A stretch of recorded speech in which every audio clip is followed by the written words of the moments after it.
Kim, thank you so much for joining us here on the Great Retention. I'm so excited to have you as our guest and just all talk all things culture, employee experience, and all the work that you're doing at Soul for Souls. But so thank you for joining us today. Thank you for having me. It's a pleasure to be here. I'm looking forward to the conversation. Yeah, awesome. Well, for our audience, tell us, let's start, just give us the overview. Tell us about Soul for Souls. Kind of give us also a footprint, employees. I know that, you shared it's a work from anywhere culture. So, just give us the audience a little bit of overview and also just about your role and your focus there as well. Sure. Well, Souls for Souls is a small but mighty nonprofit, global nonprofit organization based in Nashville, Tennessee. We have about 75 employees, and we have employees in Canada and the Netherlands and a few other places, but we are a global nonprofit. Our tagline is turning shoes and clothing into opportunity. So we work together to empower people and provide services and relief through donations of and distribution of clothing and shoes. And that's just something we've done for a number of years. We're coming up on 15 plus years, and we enjoy doing this, and we enjoy providing to the underserved, whether that's in the U.S. or it's abroad. I started with the company January of 2022 as the first VP of People and Culture. And people is just who I am, who I look out for. I'm an employee first, and I am sure to treat others like I would like to be treated. So just the values and the vision that Souls for Souls had is just really what attracted me to the organization. And coming in, luckily my teammate is a almost 10-year veteran at Souls for Souls. So I had some backup and some strength to my role, but it's really all about the people. We have a work from anywhere culture and policy that's great. Even though we have warehouses, it's not so much work from anywhere on the warehouse side, right. But on the office side, we have people everywhere, and they travel. They're at their grandma's house or they're at their parents' home. They can still work and do the most important work that we do in making sure that we are just following our core values. I love it. And yeah, we'll make sure that that we also share how people can find out more about Soul for Souls and even help contribute and make an impact. So love that. And I also loved how you kind of put people at the forefront, right? You said, "Hey, I'm an employee too," right? And that's what kind of attracted you and drew you into this role. And this is something, part of the Great Retention we're passionate about is how do you become purpose driven? And you mentioned, your values and mission as really a critical part. So that kind of leads me into my next question, which is really around culture.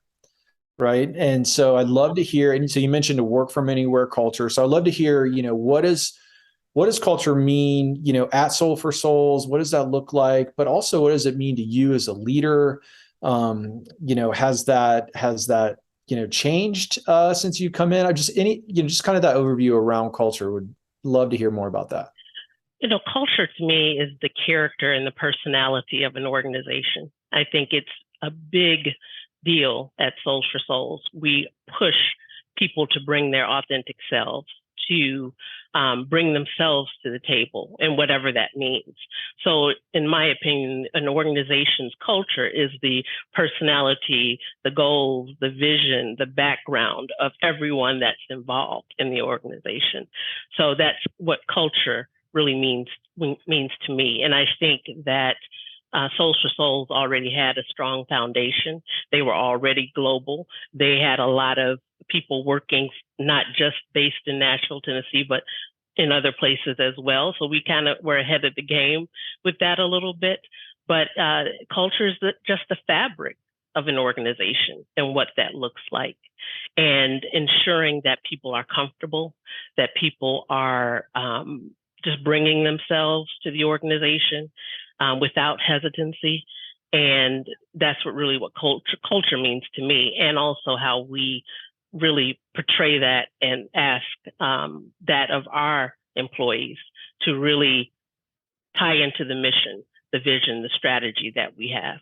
Yeah, no, I love it. I love how you said it's the personality, right? And it's the goals, it's the authentic self all coming together.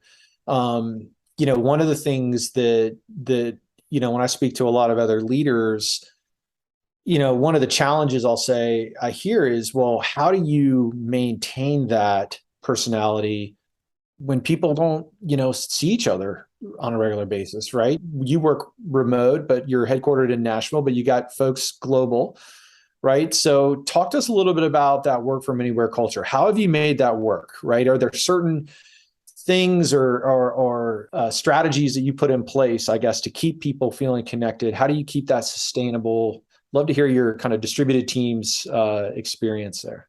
Yeah, before I started, so I can't take credit for this, but we had what we call MMM, Monday morning meetings, Okay. and that's with the entire organization. And a part of those is discussing the core values. Now, our core values, it's acrostic that spells out team, but it's transparent, entrepreneurial, accountable, meaningful. And we focus on that every Monday morning meeting. So it's a chance for everyone to get together on our Zoom call and talk through our core values. There's always someone that's chosen in the organization to present on a core value, but that's our way of keeping it at the forefront. In addition to that, we just came off of our staff retreat where we bring our employees together to just go over prior year work, looking toward the future. So current state, future state celebrations, what's on the horizon for us. And it's a time for everyone to get together and talk through that. This was the first one since in 2 years, so post-pandemic. And people were very excited. The feedback that we received was great. Just that this was the best retreat because we were all focused on the internal. We didn't have any external speakers. It was time for us all to come together. Some people we haven't met in person and the first time meeting in person, and just talk about our culture, our core values, what's next for us.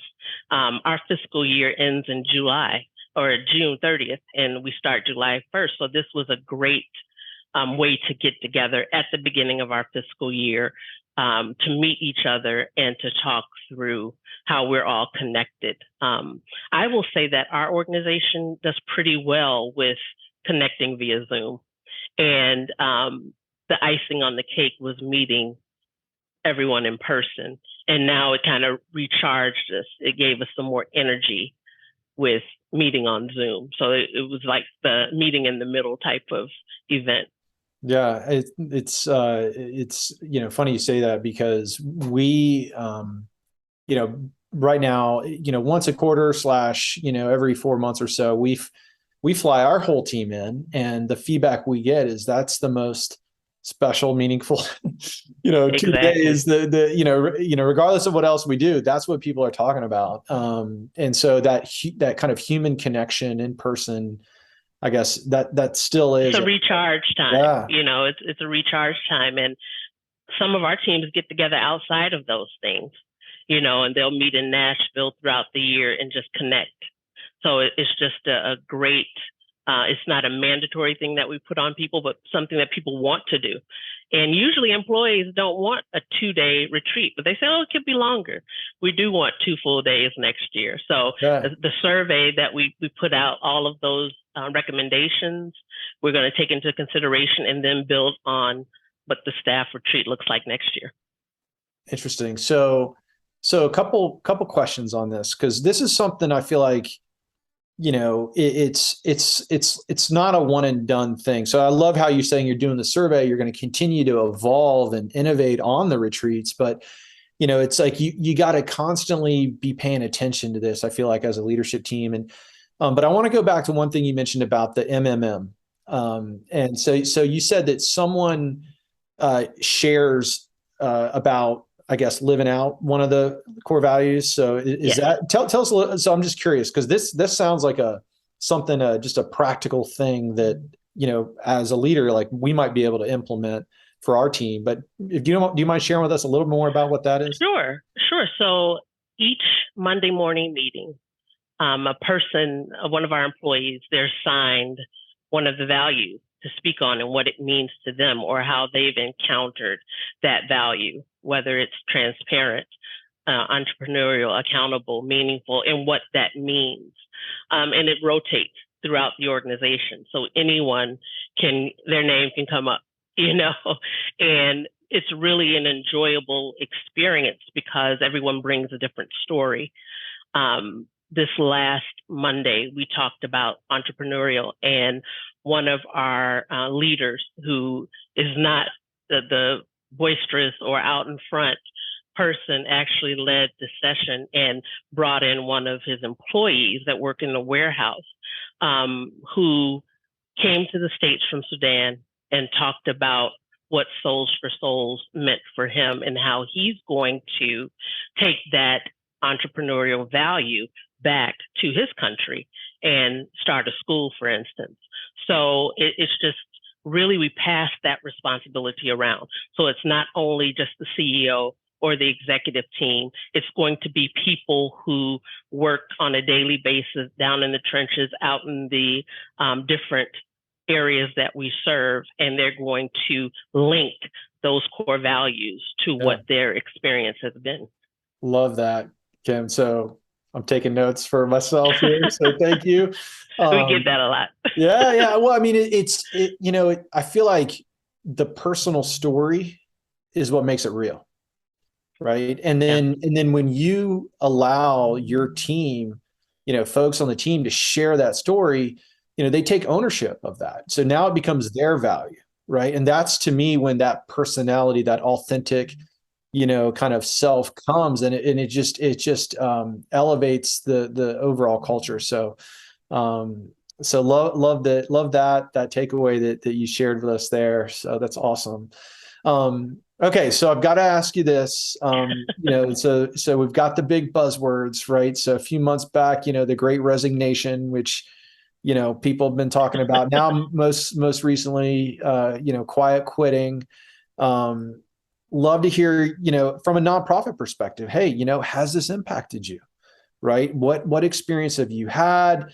Are there anything that you've done to be proactive when it comes to the Great Resignation? So what are your thoughts here? I know you've got some, so I'd love to get your perspective here. Well, there were several events leading up to where we are, and I think that's important too. And that is my perspective. So I've been in this for a while, but from that people perspective, I feel as though there are about 5 different events that took place that led us up to where we are. So first, there was the Great Reorganization. March 13th, 2020, we all had to gather our laptops or get home office stipends, and we had to do work from home. And we had to make that work. It's funny because I was at a different organization, and I just looked at an email that I sent out February 29th of 2020 saying, I think this is going to be a big deal. We need to start planning for this. And that was a Saturday. Wow. But we had to reshuffle. We had to reorganize. We had to make this work. And we did not have a lot of time to do that. And then it came the great revelation, as I call it, because we were in the trenches. I would say 6 to 9 months in, people were saying, oh, you know what? This can work.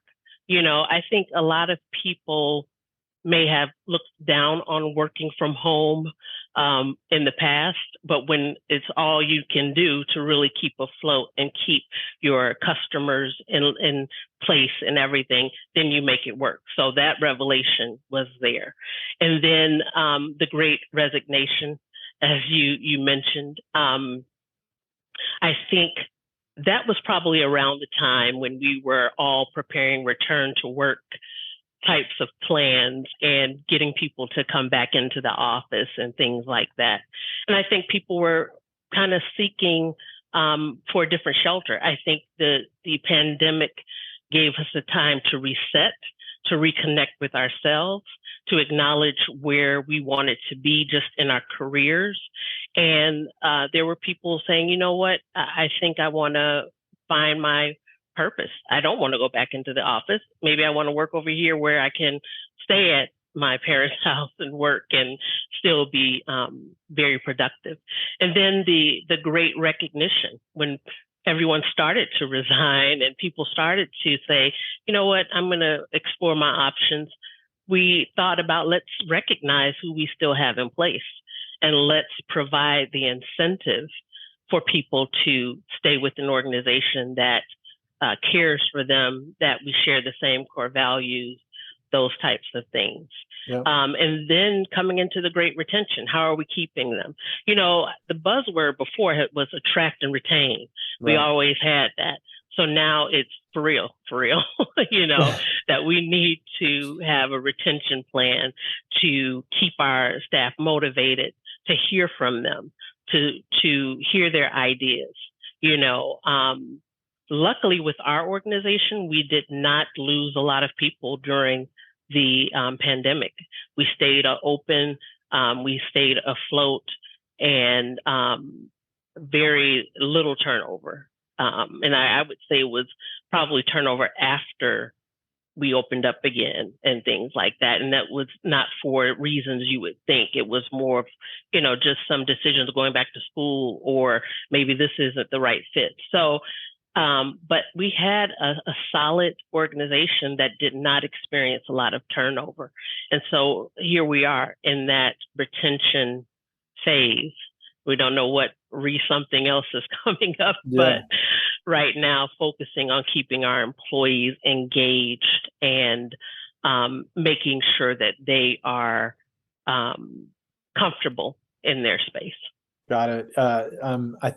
So thank you. I think that's the most eloquent way that I've heard, you know, the Great Resignation broken down. And it makes sense. It makes sense, Kim. Like, I mean, you know, hey, you know, I'm an employee. I'm now being asked to come back in. I'm looking, hey, I've realized that I can do this, right? And now I've got my dog here that thinks that I belong at home, you know? And so it's like, and so, you know, I mean, so it makes sense. And it's, if I don't feel appreciated, if I don't feel seen and heard, and if I don't feel like I'm aligned to that mission, yeah, you know, hey, I'm, you know, so it makes a lot of sense. And it sounds like for you and the leadership team at Souls for Souls that, you know, this is understood. And so you're focusing on, okay, from a retention perspective, you know, at the MMM, how do we, you know, at the Monday morning meetings, how do we really highlight our values, right? Exactly. When you're doing the retreats and it sounds like everyone's coming to those retreats. Is that right? Yes. Outside of some of our warehouse staff, and some have made those choices not to come because they are continuing to do the work that we have to do there. But I would say about 45 to 50 employees do come and talk through things and listen. And, you know, it's just, I think a lot of people may have felt as though, oh, the Great Resignation, what are we going to do? But in a way, I think some employers kind of capitalized on that. I know we did as far as doing the work from anywhere. It opened up the borders. We didn't have to just focus on one geographic location. And it also pushed us to look beyond where we already have a footprint to say, hey, we can be over here, then we can go over there too. And let's see if we can have some partnerships. So it was good all around. Yeah, it makes sense. Just like you said, just as an employee might be looking across the country for new opportunities, from an employer's perspective or a leadership perspective, I can look for, you know, for new folks to join our team across the country as well. So I do that, you know, it's the glass half full, right? It's opportunity. Exactly. Yeah, no, this is great. I mean, it's a great reminder to, you know, to especially from a nonprofit where, you get to share this impact story, right? You get to share this mission, this purpose, and just make that, kind of a central theme and foundation for the culture. And I Yeah, love yeah. that. And we ensure our partners are in alignment with that as well. We have some pretty big names that we partner with, DSW, Adidas, Nike. They are partners with us and they share in those same core values. So it really helps, and you can see the excitement around the good work that's being done. Love it. Love it. So this has been wonderful, Kim. Thank you again so much for joining us here on the Great Retention. And, is there any practical piece of advice or kind of lessons learned that, through your experience at Souls for Souls, or just overall that you can share when it comes to, creating that connection, that culture, that you've described today. But before you share that, also, if someone wanted to get plugged into Soul for Souls or contribute or help in any way, if you could share how people would access that, that'd be great too. Sure, sure. Well, they could access our website, soulsforsouls.org. So it's SOLES, the number 4, and SOULS.org. And they can, we're very transparent with our where we're doing and the distribution events and all the opportunities that we have there. We often have events in various states and in cities, so be on the lookout for that. But just drop off or send us some shoes. We have a partnership with Zappos, and Zappos will send your shoes to us for free. So just being able to do that. And of course, if you're interested in getting in touch with me directly, Kim S., as in Sam, at soulsforsouls.org. And, let's connect and see what other good or how people can be of good service to the world, because that's who we're serving. Love it. Okay. All right. And so now leave us with some, one good kind of practical takeaway. I'd love to, sum it up. And this is wonderful, Kim. So thank you. But yeah, any kind of parting thoughts as we wrap up today? I just say I would just suggest being authentic and pulling others along. I think with each organization that I've been a part of, and it didn't stop with Souls for Souls. When I came into the organization, I purposely met with one-on-one with employees. I opened that door, or I broke that door down to make people feel comfortable and to be connected to your employees. As a people leader, that's important. It may not be an ongoing thing because, our calendars get full, but it was important for me in my first 90 days to really make those connections and to still have virtual types of reunions and meetings. Once a month, I try to do that, have a virtual meeting with Kim so that people can come in and talk about their ideas, talk about questions or ask me questions of what's going on from a people perspective.